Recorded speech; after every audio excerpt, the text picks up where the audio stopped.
Buenas, sean todos bienvenidos a nuestro video de pares craneales. Nosotros somos el grupo número 8 de Medicina Interna 4. Los integrantes somos Nayeli Cubilla, Alma Duarte, Teresa Figueredo, Nadia Florentín, Paz Franco, Víctor González, Eliana Guefos, Claire Perán y quien les habla, María Victoria Benítez. Comencemos. Observamos al primer par craneal o nervio olfatorio. Esta se origina en las células bipolares localizadas en el epitelio olfatorio, que recubre así la mayor parte del cornete superior y la pared opuesta al tabique en las fosas nasales. La función de este nervio es netamente sensitiva, conduciendo impulsos olfatorios de la nariz al sistema nervioso central, siendo clasificado como fibras aferentes viscerales especializadas. La exploración de este nervio se realiza empleando sustancias aromáticas, tales como jabón, café, alcohol, etc., y no colocar sustancias irritantes. Ahora vamos a hacer una demostración pidiéndole al paciente que cierre los ojos mientras nosotros acercamos la sustancia olorosa y le tapamos un lado de las fosas nasales. Y le hacemos las siguientes preguntas. ¿Estás oliendo? Sí. ¿Es agradable o no el olor? Es agradable. ¿Qué estás oliendo? Por alcohol. Esto es importante que realicemos en ambas fosas nasales. El nervio óptico es el nervio de la visión. Su función es sensitiva, ya que percibe la luz y los convierte en impulsos eléctricos que llegan al cerebro y se crean las imágenes. Su origen aparente es en el ángulo del quiasma óptico y su origen real se ubica en las células ganglionares de la retina. Bueno, para estudiar el nervio óptico estaremos evaluando tres cosas. Primeramente, la agudeza visual, en la cual estaremos utilizando la prueba de Snell, la cual sirve para saber si el paciente puede discriminar letras pequeñas. Entonces, le pedimos a la paciente que observe la tabla y le preguntamos si puede ver las letras. Luego tenemos la prueba de los colores, en la cual estaremos utilizando tres colores, que son los colores primarios. Entonces tenemos el rojo, el verde y el amarillo. Entonces le preguntamos al paciente si puede discriminar los colores. Luego tenemos la prueba de la campimetría, en la cual lo que se estudia es la visión periférica del paciente. Y estaremos realizando la prueba de campimetría. A continuación pasaremos a hablar de los pares craneales 3, 4 y 6. Estos se evalúan de manera conjunta, ya que los tres nervios están encargados de forma combinada de la movilidad ocular. En primer lugar tenemos al tercer par craneal o nervio oculomotor. Este es un nervio motor eferente tanto somático como visceral. Como su nombre sugiere, es el nervio principal que inerva al ojo. Se origina a nivel del mesencéfalo y sale del cráneo a través de la fisura orbitaria superior para entrar en la órbita, donde a partir de allí va a permitir el movimiento del ojo y la contracción de la pupila. Este nervio inerva a todos los músculos extraoculares excepto el músculo recto lateral y el oblicuo superior, con sus ramas somáticas, y también inerva al músculo ciliar y al músculo esfínter de la pupila con sus ramas viscerales. Luego tenemos al cuarto par craneal, o también conocido como nervio troclear o nervio patético. Este se origina en el mesencéfalo y entra en la órbita a través de la fisura orbitaria superior. Es un nervio puramente motor somático que inerva solo al músculo extraocular oblicuo superior, jugando un papel importante en el movimiento ocular. Como último nervio encargado de la motilidad ocular, nos encontramos con el sexto par craneal, también llamado nervio abducens. Este es un nervio eferente somático que inerva el músculo recto lateral, un músculo extraocular. Este nervio se origina en el tronco encefálico y, al igual que los dos anteriores, sale del cráneo a través de la fisura orbitaria superior. Y a pesar de que pueda parecer menos relevante que el par número 3, por ejemplo, son los tres en conjunto muy importantes y la falla de cualquiera de ellos puede llevar a patologías. En este caso, podríamos observar un caso de estrabismo por la falla del par número 6. Para la evaluación de estos tres pares, se observa en primer lugar la simetría del movimiento, la posición ocular, la simetría o caída de los párpados y cualquier movimiento de los globos oculares o párpados que sea anormal. Luego exploramos el movimiento pidiendo a la paciente que siga un objeto, en este caso la linterna, por los 4 cuadrantes, incluso a través de la línea media y hacia la punta de la nariz. Recordemos que el nistagmo leve de amplitud fina en el extremo lateral de la mirada es normal. Podemos evaluar la respuesta pupilar a la luz para determinar simetrías en la respuesta. Y también podemos observar la presencia de anisocorias o diferencias de tamaño en la pupila sin necesidad de una luz en una habitación con luz tenue. El nervio trigémino equivale al quinto par craneal. Es un nervio mixto que se origina del tronco encefálico, donde se dirige al ganglio de Gasser y desde ahí se divide en sus tres ramas. Está la rama oftálmica, la rama maxilar y la rama mandibular. La rama oftálmica es la primera división del nervio trigémino. Es un nervio sensitivo en su totalidad. La rama maxilar es la segunda división del nervio trigémino, siendo exclusivamente sensitivo también. Luego tenemos la última rama del nervio trigémino, que es la división mandibular, ya que es el componente más grande del quinto par craneal, transmite estímulos tanto sensitivos como también estímulos motores. Ahora bien, ¿cómo evaluamos al nervio trigémino? Evaluamos primeramente la sensibilidad. Al evaluar la sensibilidad es importante mencionar que podemos evaluar la sensibilidad al dolor, al tacto y también a la temperatura, y debemos utilizar elementos necesarios y específicos para realizar estos estímulos y tener una respuesta de estos estímulos. En este caso vamos a estar estimulando la sensibilidad al tacto. Le pedimos a nuestro paciente que cierre los ojos y vamos a estar realizando pequeños estímulos en ambos lados de forma bilateral en las regiones de las ramas del nervio trigémino. Entonces le vamos a ir preguntando también a la paciente qué es lo que siente y si siente lo mismo en ambos lados. ¿Qué está sintiendo? ¿Es lo mismo acá y acá? Sí. ¿Es lo mismo acá y acá? Sí. ¿Es lo mismo acá y acá? Sí. Para evaluar la función motora del nervio es importante mencionar que es el nervio encargado de la inervación de los músculos de la masticación. Primero, para evaluar esto, vamos a pedir a la paciente que pueda hacer una mordedura o apretar los dientes y palpamos al músculo macetero. Luego le pedimos también a la paciente que pueda abrir la boca y ejercemos una contrarresistencia para evaluar la fuerza. Ahora, para evaluar a los músculos pterigoideos, le solicitamos a la paciente que haga una lateralización de la mandíbula. Luego ejercemos una contrarresistencia. Y del otro lado. Para evaluar al nervio trigémino también es importante evaluar los reflejos. Primeramente tenemos el reflejo corneal. Para realizar este reflejo es importante buscar un objeto que termine en una fibra delgada, que puede ser algodón, y le pedimos al paciente que mire un punto fijo y tocamos de forma con cuidado, tocamos el globo ocular para no lesionar al paciente, y nuestro paciente tiene que cerrar los ojos.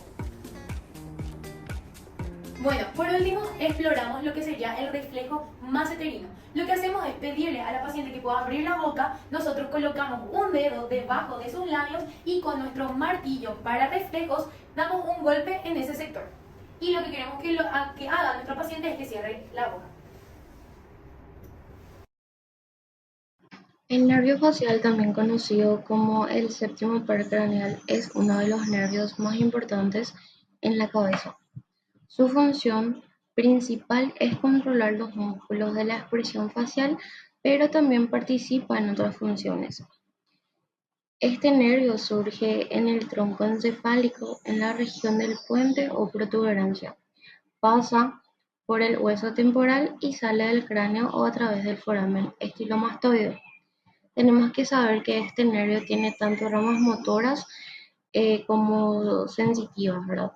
Entonces, hablemos un poco de las ramas motoras principales, que son estas las que controlan los músculos de la cara, incluyendo la frente, los ojos, las mejillas, la boca y el cuello.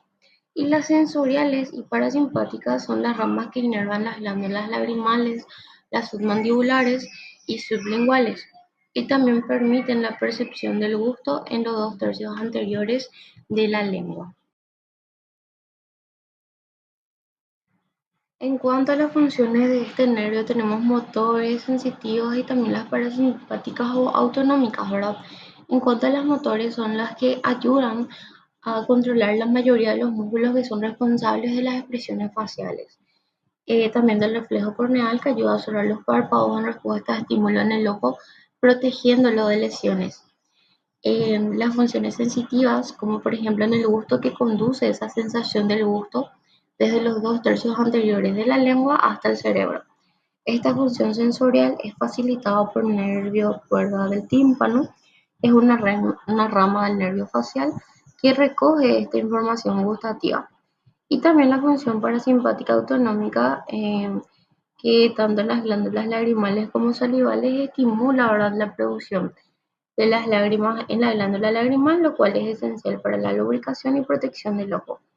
Y en las salivales regula la secreción de saliva en glándulas submandibulares y sublinguales, facilitando así la digestión y manteniendo la humedad de la boca.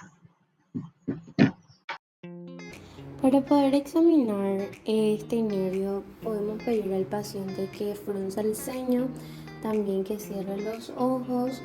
Podemos pedirle que desvíe las comisuras labiales de ambos lados. Podemos inspeccionar también los surcos frontales, los nasogenianos.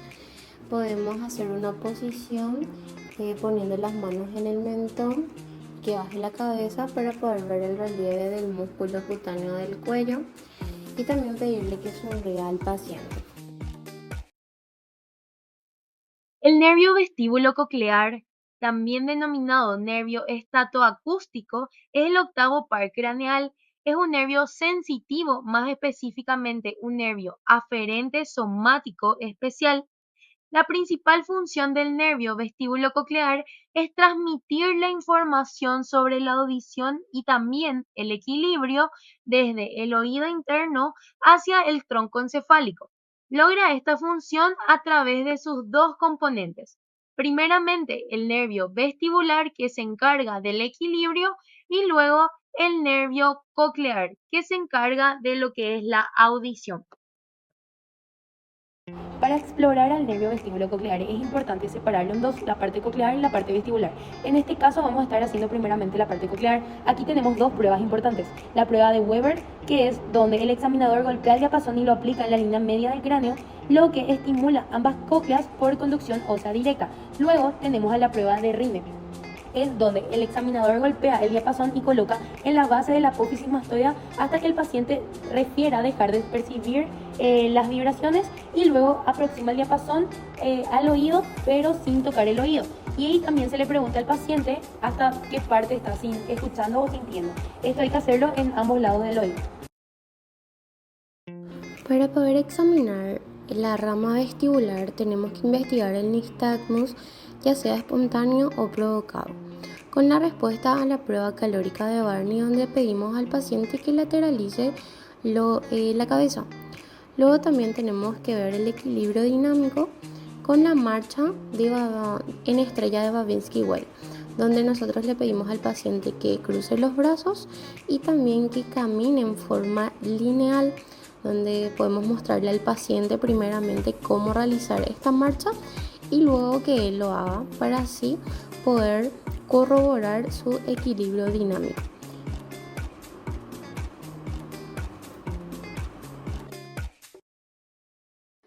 El noveno par o glosofaringio emerge del bulbo raquídeo del encéfalo y pasa anterolateralmente para salir del cráneo a través del agujero yugular posterior junto a los pares 10 y 11 y la vena yugular interna. El noveno par tiene dos funciones, tanto motora como sensitiva. La motora interviene en el primer tiempo de la deglución y además sus fibras motoras parasimpáticas controlan la secreción parotídea. La sensitiva, la función gustativa, además de conducir la sensibilidad de las fauces, amígdala, velo y faringe. Para poder evaluar la parte sensitiva del noveno par, le ofrecemos distintos tipos de alimentos con diferentes sabores al paciente.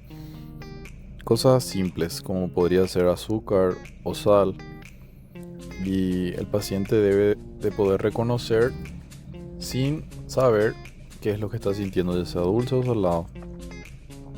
Y así evaluamos la parte sensitiva. Para poder evaluar la parte motora, le ofrecemos algún tipo de líquido al paciente, el cual tiene que deglutir, podría ser 5 veces, para poder evaluar si no hay algún tipo de parálisis de los músculos constrictores.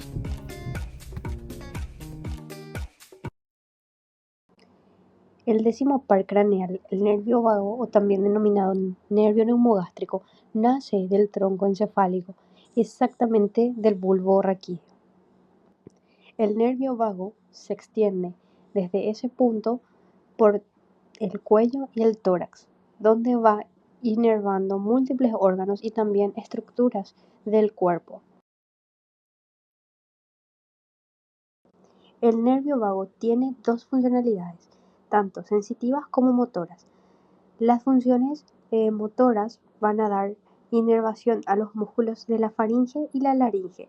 En cuanto a las funciones sensitivas, incluyen la percepción de sensaciones viscerales y también hablando del control del sistema nervioso autónomo. En cuanto a los órganos internos. Décimo par craneal, nervio vago. La exploración primeramente consiste en el examen del velo del paladar. Se le pide al paciente que abra la boca. La lengua aplanada con un baja lengua, se observa si hay asimetría en reposo, si el velo pende flácido de un lado u otro o bilateral. Luego se observa si el velo se eleva asimétricamente. Luego, el signo de la manzana de Adán. Reconocer si hay parálisis de los músculos constrictores de la faringe. Se hace deglutir al paciente varias veces y se observa si la manzana de Adán se eleva o desciende. Por último tenemos la prueba del vaso. El paciente ingiere agua y lo mantiene en la boca. Luego el paciente debe tragar el agua con la cabeza inclinada. Si hay alguna alteración de este par craneal, se produce un reflujo nasal, tos o sofocación. El nervio accesorio o nervio espinal es el 11º par craneal. Es un nervio motor cuya función principal es permitir la fonación y los movimientos de la cabeza y los hombros. Su origen real está ubicado en dos núcleos, ubicados en el bulbo raquídeo y la médula espinal. Para comprobar la contracción del esternocleidomastoideo, se le pide al paciente que voltee la cara al lado izquierdo, ejerciendo resistencia con las manos contra ellos, comprobando la contracción del lado derecho, observando su silueta, y luego realizar el cambio haciendo lo mismo. La siguiente maniobra se le pide al paciente que eleve los hombros oponiéndonos a la fuerza del mismo. El dato positivo es que no haya resistencia de estos trapecios. El nervio hipogloso o par 12. El nervio hipogloso, o también conocido como el 12º par craneal, es un nervio puramente motor que inerva a los músculos extrínsecos de la lengua y al músculo genioideo. Se origina de su núcleo motor que se encuentra en el bulbo raquídeo ventral. Es decir, el nervio hipogloso va a nacer específicamente como un nervio puramente motor, esto en el bulbo raquídeo, y va a abandonar el cráneo a través del conducto hipogloso. Después de emerger de este conducto, el nervio se une con una rama del plexo cervical que transmite fibras nerviosas de los nervios espinales C1 y C2 y con fibras sensitivas del ganglio espinal del nervio espinal C2. El nervio craneal 12 pasa inferiormente por dentro del ángulo de la mandíbula y luego describe una curva hacia adelante para finalmente entrar a la lengua.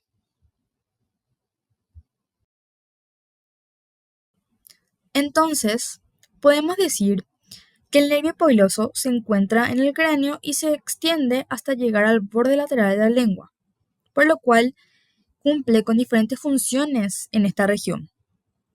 Si hablamos de la función principal, esta es la función motora de la lengua, ya que el nervio hipogloso se encarga especialmente de coordinar los movimientos de la lengua. Asimismo, tiene un papel en la masticación, ya que presiona y mueve el contenido que hay en la boca y lo proyecta entre los arcos dentarios. Por otro lado, interviene el mecanismo del primer tiempo de eglución en la proyección del bolo alimenticio hacia la cavidad faríngea. Asimismo, tiene gran importancia en lo que es el lenguaje articulado y es responsable de pronunciación de la mayor parte de las vocales y así también de ciertas consonantes. Para el examen del nervio hipogloso, primeramente hay que indicar al paciente que saque la lengua y en este caso observar su posición, que debe ser central, su forma y volumen, que deben ser simétricos. Si existe desviación hacia un lado, esto indicaría una lesión nerviosa del mismo lado. Entonces le pedimos a la paciente que mueva la lengua hacia la derecha, hacia la izquierda, hacia abajo y hacia arriba. Y también para poder evaluar lo que es la fuerza muscular, mediante la utilización de un bajalenguas en la parte central de la lengua del paciente, le pedimos que la mueva contra resistencia. Y así también lo hacemos evaluando comparativamente a ambos lados, tanto derecho como izquierdo. Por último, se le pide a la paciente que con la boca cerrada y mediante la lengua haga fuerza sobre los dedos del observador de un lado al otro, es decir, desde la derecha y luego a la izquierda, tratando de evaluar la fuerza que hace la lengua. El nervio olfatorio la hostia. Ahora voy a apretar los dientes para palpar el músculo. No te estoy al frente, por favor. Luego que sean simétricos, que no haya ptosis, bla, bla, bla, bla. Luego pasamos a evaluar. Dale ya. ¿Qué tengo que hacer? ¿Sí puedo hablar? Ahora vamos a examinar el... No hace falta aprender. Por eso, mi reina de la cena del otro lado. Eso sería todo. Muchísimas gracias por llegar hasta el final del video.